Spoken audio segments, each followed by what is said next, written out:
Good morning everyone welcome back to my another vlog. ਹੋਰ ਸਾਰੇ ਕਿੱਦਾਂ? ਚੰਗੇ? ਚਲੋ ਤੁਸੀਂ ਚੰਗੇ ਤਾਂ ਅਸੀਂ बहुत ही चंगे। तो बस अब है मॉर्निंग का टाइम।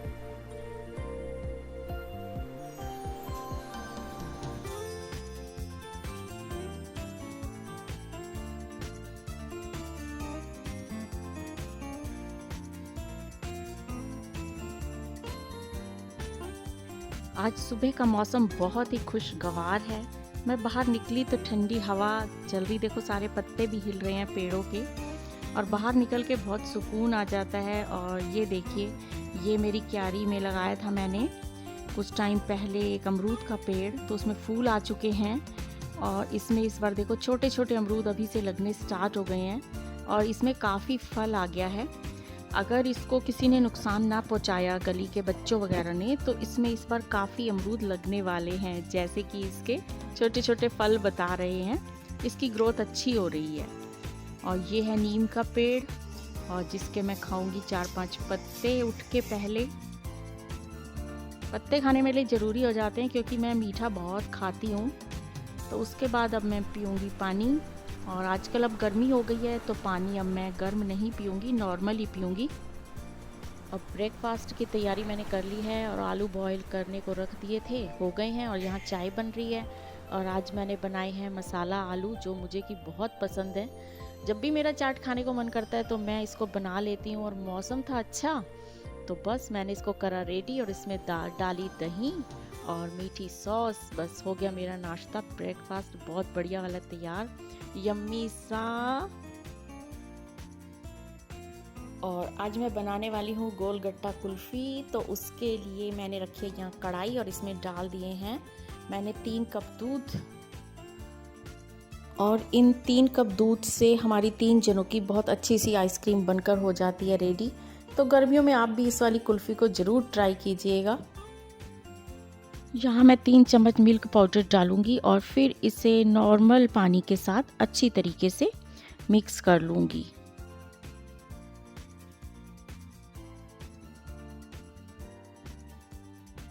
और फिर मैंने 2 टेबल स्पून लिया है कॉर्नफ्लोर। इसको भी मैं नॉर्मल पानी डालकर इसकी थोड़ा सा रनी सा बैटर बना लूँगी।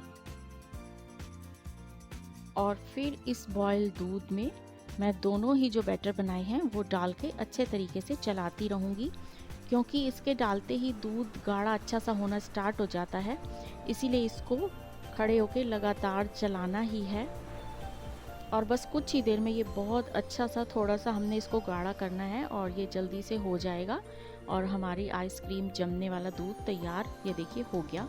बस हल्का सा करना होता है कि ये थोड़ी सी इसकी थिकनेस आ जाए, और ये जो हमारा कड़छी होती है इस पे ये इतनी सी लेयर बन जाए। तो बस अब यहाँ मैं डाल दूँगी इसमें पिसी हुई चीनी, क्योंकि ये हमारी तैयार हो चुकी है। और इसमें साबुत चीनी भी डाल सकते हैं, पर मैंने यहाँ पिसी हुई चीनी डाल दी है और इसको अच्छी तरह मिक्स कर दिया है। और अब गैस कर दूँगी ऑफ़, और तब तक अब इसको 1-1.5 घंटे तक रख दूँगी, जब तक ये अच्छे तरीके से ठंडा नहीं हो जाता। और दूध ठंडा होने के बाद हम उस सारे दूध को डाल देंगे एक मिक्सी ग्राइंडर में, और इसको अच्छी तरह ग्राइंड कर लेंगे 2-3 सेकेंड के लिए चलाकर, क्योंकि हमें अब इसकी झाग झाग वाला दूध चाहिए। तो बस ये हमारा झाग झाग वाला दूध हो गया रेडी। और अब मैं इसमें डालूंगी गुलाब केवड़ा, थोड़ी सी खुशबू के लिए। इसमें गुलाब का टेस्ट हमें बहुत पसंद है।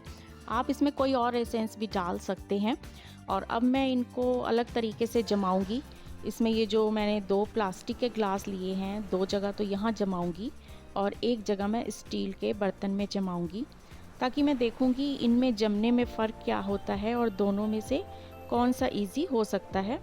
तो इसमें अब मैं नीचे डाल दूंगी पहले थोड़ी सी स्ट्रॉबेरी, और आप कुछ भी डाल सकते हैं, जैसे चॉकलेट भी डाल सकते हैं, ड्राई फ्रूट भी डाल सकते हैं। इसमें जो कुछ मर्जी डालिए, किशमिश, बादाम, काजू, मगज, फ्रूटी वगैरह, टूटी फ्रूटी, जो आप डालना चाहें, चॉकलेट चंक्स, कुछ भी, तो वो डाल के उसके बाद सारा ये दूध डाल दें। जितने भी बर्तनों में, कटोरी वगैरह में भी आप जमा सकते हैं, या आइसक्रीम मोल्ड में भी जमा सकते हैं। फ़िलहाल मैं इसी में जमाऊंगी। और फिर इसके ऊपर भी कुछ ड्राई फ्रूट्स मैं डाल दूंगी। और इसके ऊपर हम थोड़ी सी गार्निश कर सकते हैं चॉकलेट। अगर चॉकलेट फ्लेवर पसंद है तो इसमें हम चोको पाउडर भी डाल सकते हैं। तो मैं यहाँ पे थोड़ा सा अलग फ्लेवर लाने के लिए इसमें मैं डाल दूँगी ड्राई फ्रूट्स, तो सारे डालूँगी, साथ में डाल दूँगी मैं चॉकलेट सिरप डालूँगी मैं, क्योंकि पहले मैंने विदाउट फ्लेवर वाली बनाई थी तो इस बार मैंने सोचा बच्चे पसंद करते हैं तो चलो थोड़ा सा चॉकलेट सिरप डाल दिया जाए। इस बार इसका ये भी हम फ्लेवर टेस्ट कर लेते हैं। तो यहाँ चॉकलेट सिरप डाल के उसके बाद मैं इसको सभी को फॉइल पेपर से ढककर और फिर फ्रीज़र में कुछ घंटों के लिए रख दूँगी। और फ्रिज वैसे मैं नॉर्मल टेम्परेचर पे रखती हूँ 3 या 4 पे, लेकिन इसको जमाने के लिए मुझे 8 पे करना पड़ेगा। तो इसको फिर मैं फ्रीज़र में रख दूँगी रात तक के लिए।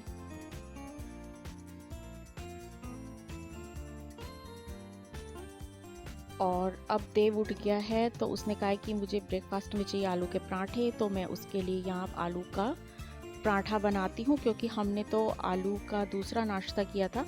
तो अब इसके लिए पराठा बना देती हूँ और उसके बाद देखते हैं और क्या क्या काम करना है। और यहाँ ये दोनों जने कूलर चलता रहता है सारा दिन, इतनी ठंडी मस्त हवा आती है तो दोनों यहाँ पे बैठ के सारा दिन बिता देते हैं, क्योंकि कूलर जैसी हवा का तो कहीं कोई भी मुकाबला नहीं है। रेस्ट कर लिया है, अब थोड़ा सा काफ़ी थकान हो रही थी और अब चलती हूँ किचन पे, अपने लिए चाय बनाती हूँ और देव को देती हूँ जूस, क्योंकि मेरी तो चाय के बगैर थकान नहीं उतरेगी बिल्कुल भी। और फिर उसके बाद मार्केट जाना है, कोई काम है।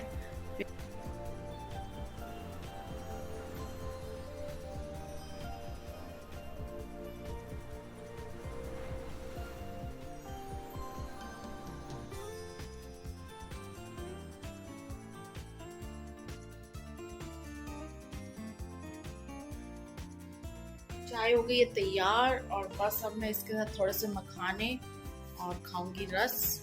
एक ही रस लूँगी बस, ज़्यादा कुछ नहीं लूँगी अब। और अब मैं देव के लिए बनाऊँगी ग्रेप्स का जूस, और इसमें जितने ग्रेप्स डालने हैं उतने ग्रेप्स डाल दूँगी। और उसके बाद इसमें मैं डालूँगी थोड़ी सी पुदीने की पत्तियाँ, और फिर साथ में मैं डालूँगी काला नमक, थोड़ी सी काली मिर्च, थोड़ा सा चाट मसाला, स्वाद अनुसार बस ये डाल देना है। और साथ में डालनी है थोड़ी सी चीनी, और इसको अच्छी तरीके से पीस लेना है। और इसका बहुत ही एक स्मूथ सा जूस बन जाएगा, जो फाइबर भी होगा उसमें और काफ़ी ठंडक देने वाला, बहुत टेस्टी। और बस आइस क्यूब्स डालकर रेडी हो गया जूस उसके लिए। ये है कंपलसरी पहनना, इसको पहन के जाना पड़ेगा, इसलिए मैंने बाल वाल भी नहीं बनाए क्योंकि टाइम ही नहीं है।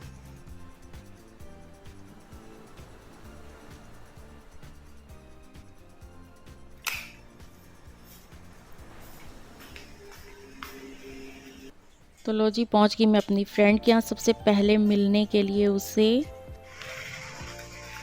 मुझे तो ये इतना याद आता है ना, ये वाला एरिया सच्ची बहुत याद आता है।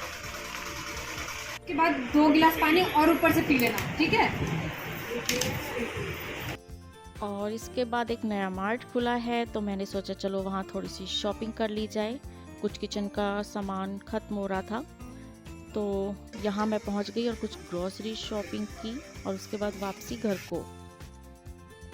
और घर आके अब रात हो चुकी थी तो मैंने आइसक्रीम को खोला, क्योंकि खाना वाना निपटाने के बाद अब ठंडी ठंडी आइसक्रीम का नंबर था।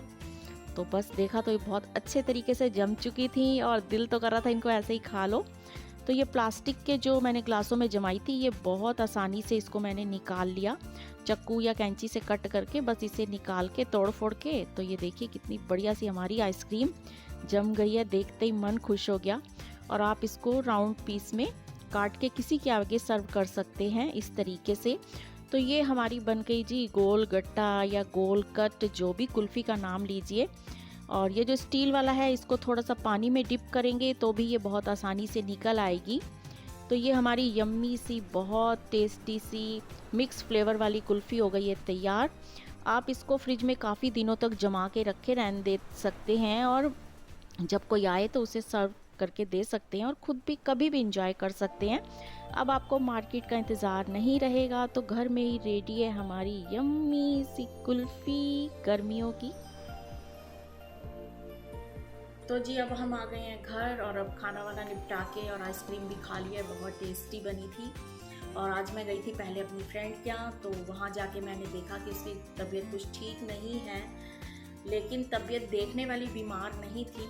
पर जब उसकी काफ़ी मैंने बातें सुनी और उसकी कंडीशन का अंदाज़ा लगाया तो मैं समझ गई कि उसे क्या प्रॉब्लम है, क्योंकि उस प्रॉब्लम से एक वक्त पर आकर मैं भी निकली हूँ। तो जब मैंने उसे कहा कि भाई तेरी प्रॉब्लम जो है वो सेम मेरे वाली है, मेरी तो जबकि 3rd स्टेज तक चली गई थी, उसकी अभी स्टार्टिंग ही है, तो मैंने कहा चल के दवाई ले लेते हैं। पहले तो वो नहीं मानी, बिल्कुल भी नहीं मानी, पर फिर मैंने जब काफ़ी समझाया, काउंसलिंग की उसकी, तो वो तैयार हो गई। क्योंकि मैं भी 2 साल तक डिप्रेशन में रही हूँ, तब किसी को आइडिया ही नहीं हुआ और इस चीज़ की भी क्या दवाई होती है या हमें क्या प्रॉब्लम है। तो मैं फ़ौरन समझ गई, तो मैंने कहा तू ज़्यादा उस आगे की चीज़ में ना बढ़ पाए, इसीलिए अभी से अपना ट्रीटमेंट स्टार्ट कर ले। तो वो बहुत मुश्किल मानी, तो फिर मैं उसको डॉक्टर के पास ले गई। तो अभी जैसे उसकी 1st स्टेज ही थी, तो होम्योपैथिक में इसका बहुत बढ़िया ट्रीटमेंट है। और अभी भी मुझे जब काफ़ी हो जाता है फिर से, ये अभी भी मेरे अंदर से पूरी तरीके से ठीक नहीं हुआ, मुझे भी हो जाता है, तो फिर मुझे मेडिसिन लेनी पड़ती है और मैं अब होम्योपैथिक ही अपना ट्रीटमेंट करती हूँ। तो फिर उसको भी मैं होम्योपैथिक डॉक्टर के पास ही ले गई, तो उन्होंने भी यही कहा कि हाँ जी आपकी स्टार्टिंग हो चुकी है। तो बस फिर उसको दवाई ली, उसको दी, तो फिर वो अब थोड़ा सा ठीक है कि हाँ इस चीज़ की भी दवाई होती है, मुझे मालूम नहीं था। तो बस फिर मैं अब आ गई हूँ घर और इस तरीके से रहा आज का मेरा दिन। तो बस फिर आपसे रिक्वेस्ट है कि वीडियो को लाइक ज़रूर करें और जो लोग नए हैं वो प्लीज़ मेरे चैनल को सब्सक्राइब करें। बस फिर मिलते हैं आपके साथ एक नई वीडियो के साथ, तब तक आप अपना ख्याल रखिएगा, हम अपना ख्याल रखेंगे, बाकी सारे अंदर आप रखा।